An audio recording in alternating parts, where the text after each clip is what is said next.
Hora das notícias internacionais dessa segunda-feira. A gente começa falando sobre a guerra de Gaza e um novo capítulo do acordo de paz que entrou em vigor hoje. Israel reabriu nesta segunda-feira a principal fronteira entre a faixa de Gaza e o Egito. A passagem de Rafah estava fechada há quase 2 anos, mas a travessia será limitada. Sobre esse assunto, eu converso agora com Dani Zaredini, que é professor de Relações Internacionais. Está ao vivo com a gente aqui. Obrigado, professor. Boa noite.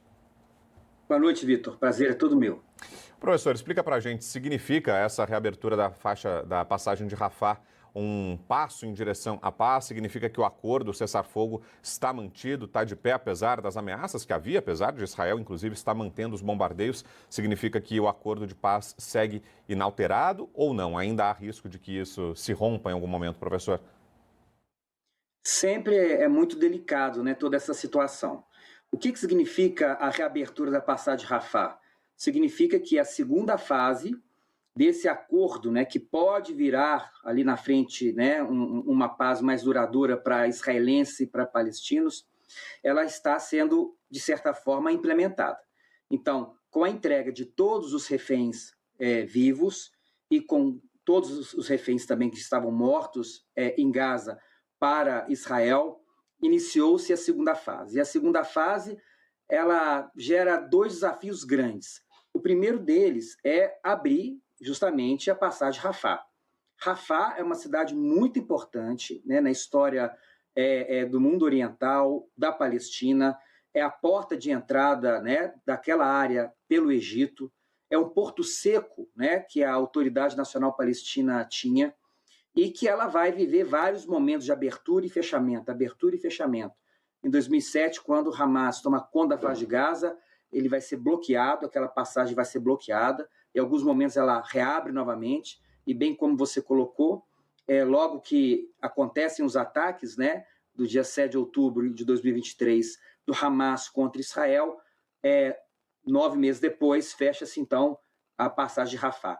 E ela é muito importante porque ela traz, para além de ajuda humanitária, é uma via de conexão para levar palestinos feridos, que hoje são aproximadamente 20 mil palestinos que têm condição precária de saúde, que precisam sair ali de Gaza para os hospitais que estão no Egito. Então, é a implementação da segunda fase. O primeiro desafio é a abertura dessa passagem, porque isso gera situações delicadas para Israel. Israel controla muito, porque ele diz que não quer a entrada de caminhões, ele teme que a entrada de caminhões com ajuda humanitária pode trazer também outros elementos para auxiliar o Hamas, por isso que ela fica limitada à entrada e saída de pessoas, e assim mesmo, poucas pessoas. Mas a segunda parte da segunda fase, que também é muito desafiadora, é que nessa fase também nós teríamos o desarmamento do Hamas. Mas a abertura de Rafah é uma tentativa, e ainda, de certa forma, bancada pelos Estados Unidos, de mostrar que o processo, né, de tentativa de criar paz entre palestinos e israelenses ainda está vivo. Pois é, professor, e essa trégua desde o começo era vista com muito ceticismo, até os professores, analistas com quem a gente conversava aqui ao longo da programação falavam que era um acordo de paz muito frágil, que essa trégua poderia ser rompida a qualquer momento. Qual a avaliação do senhor agora sobre esses primeiros meses em vigor do acordo? Há acusações de lado a lado de que foi desrespeitado, né? Há essa queixa de Israel, como o senhor falava, de que os terroristas do Hamas não se desarmaram e ainda estão resistindo a entregar as armas. Por outro lado, a população palestina ainda sendo bombardeada, os ataques de Israel continuam acontecendo. Qual o balanço que o senhor faz desses primeiros meses do acordo em vigor e o que projeta agora para o futuro? Eu vejo que existem muitos elementos que podem levar esse acordo a não funcionar. E quais são esses elementos? O principal elemento é que o governo israelense hoje não quer que isso dê certo, né?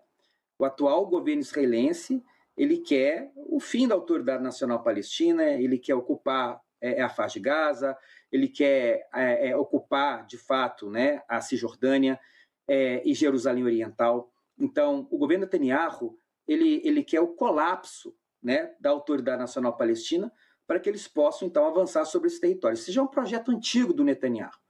Esse é um ponto que dificulta uma perspectiva que isso pode dar certo. Mas nós estamos falando de um governo, nós não estamos falando de Israel. e essas coisas mudam. E o que é o ponto que talvez possa permitir que esse processo continue funcionando? É o próprio interesse dos Estados Unidos. Mas por que os Estados Unidos têm interesse que isso dê certo? Porque os principais aliados dos Estados Unidos naquela região, junto com Israel, é o mundo árabe muçulmano rico. É a Arábia Saudita, é o Catar, são os Emirados Árabes Unidos, né? Um aliado que não é tão rico, mas é importante, que é o Egito e a Jordânia. Todos eles são atores relevantes para a política externa americana naquela região, e principalmente a Arábia Saudita e Emirados Árabes Unidos e o Catar têm muito dinheiro. E eles estão empenhando muito dinheiro para que esse processo funcione. E isso chama a atenção do presidente Trump. Então, eu vejo que um ponto de equilíbrio que vai, de certa forma, compensar o interesse, né, do governo de extrema-direita de Israel de não permitir que isso avance, mesmo com um discurso muito conjuntural, dizendo que quer a paz, o que vai permitir, de fato, que isso aconteça é o interesse dos americanos. Os americanos terem vontade que isso funcione. Agora, vai ter vontade que isso funcione não só pela questão palestina, pela busca da paz, isso também, claro, né? Mas principalmente pelo apoio, pelas alianças e pela quantidade de investimento que os Estados Unidos vai receber do mundo árabe muçulmano nesse processo. Em relação ao Conselho da Paz de Donald Trump, professor, o senhor imagina, como o senhor imagina que vai ser a atuação? Será que todas as medidas que estão elencadas ali, elas vão ser colocadas em prática? Até esse desfecho, que foi algo bastante polêmico na época, de transformar Gaza numa zona turística, fazer também uma exploração comercial da região para tentar auxiliar financeiramente no processo da reconstrução. O senhor imagina que essas medidas vão sair do papel ou ainda é uma questão desafiadora? Ô, Vitor, é muito difícil a gente apontar para um caminho e dizer esse caminho vai chegar até o final. Quando a gente pega, por exemplo, o que foram os acordos de Oslo, 1993, havia muita expectativa que aquilo daria certo, mas muita expectativa. E quando que aquilo dá errado? Quando matam o primeiro-ministro israelense, o Yitzhak Rabin, que junto com Yasser Arafat e o Shimon Peres foram artífice daquela paz naquele momento. Foi assassinato do primeiro-ministro, né, israelense por um radical judeu que enterra o processo de paz. Agora, eu vejo que pode dar certo, mas que para dar certo é muito importante que os Estados Unidos estejam interessados nessa questão. O Conselho da Paz criado pelo Trump, ele revela muitas coisas. Dentre eles, a desconfiança que o Trump tem das próprias Nações Unidas, né? Do Conselho de Segurança. Ele não quer ter autorização do Conselho de Segurança para agir.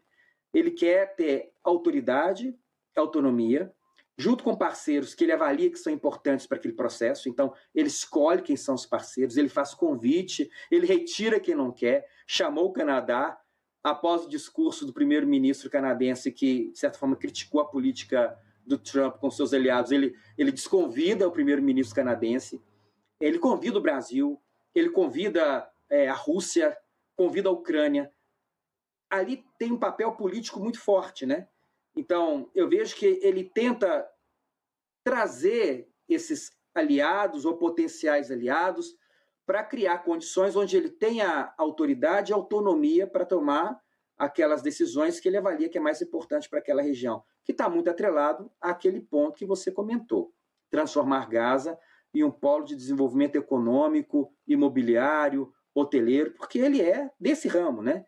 Então, esse Conselho da Paz, se ele fosse visto só para o caso de Gaza, apoiado pelas Nações Unidas, e tendo ali vários atores que veem com relevância aquele processo, por exemplo, para a Arábia Saudita, para a Turquia, para os Emirados Árabes Unidos, para a União Europeia, para o Brasil, né? Israel também foi chamado para o Conselho. É importante que eles estejam presentes, porque eles estão naquela região ou têm muitos interesses naquela região. Agora, por outro lado, isso revela a tentativa dele também tirar a legitimidade das Nações Unidas nesse processo e trazer para ele essa autoridade. Isso é perigoso. É perigoso porque tira, né, a prerrogativa de instituições internacionais de terem o poder e a capacidade de criarem paz, uma paz duradoura.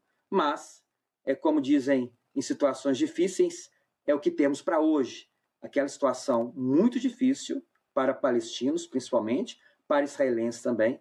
Então, talvez, quem sabe, né, com esse processo, o interesse dos Estados Unidos nesse processo, o conselho, o dinheiro que vem do mundo árabe muçulmano, o apoio político dos Estados Unidos, da União Europeia e do Sul Global, isso possa ser suficiente para pressionar Israel e aqueles que não querem muito que isso dê certo, para que isso possa avançar. Mas eu quero dizer o seguinte, Israel também tem preocupações válidas, óbvio, e as preocupações de Israel são com segurança. Mas isso pode ser provido, né, por todos os países que estão participando dessa iniciativa.